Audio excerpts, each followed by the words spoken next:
So, Angelina left an amazing comment on one of my last videos. She said, "My mom keeps telling me that when I deliver my baby, I have to get a catheter. Is that true?"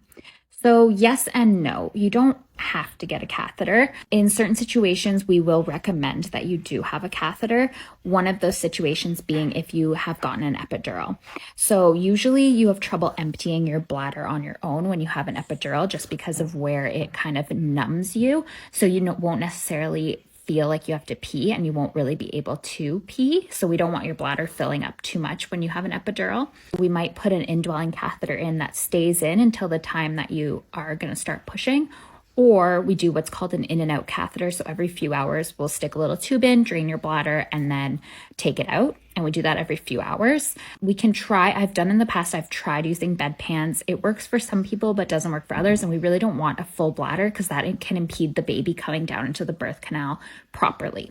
So it is important for your bladder to be completely empty throughout the labor process. Another time that you will for sure need a catheter is if you have a C-section. So when you have a spinal, you won't have any control over your bladder. And while you're in surgery, they really like your bladder to be empty because this helps to prevent any bladder injuries. The obstetrician that's doing the surgery has an easier time avoiding the bladder when it's nice and small. And if it's draining into a catheter bag, then it stays nice and small. So that reduces your risk of having a bladder injury, which is always good.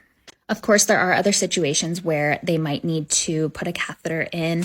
For example, if you have a postpartum hemorrhage, usually they want to monitor the amount of urine output you have. And sometimes swelling postpartum can also reduce your ability to be able to void or go pee. So you might need a catheter in that situation as well.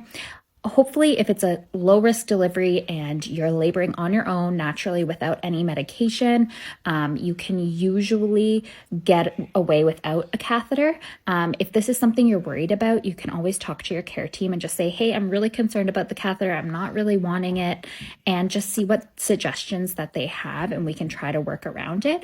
But I will say, don't be afraid of the Foley catheter because it's not as bad as it seems, especially if you have an epidural or a spinal. You won't feel when we put it in. And then taking it out is really quick. It's almost like taking out a tampon. I hope this helps, and best of luck with your delivery, Angelina.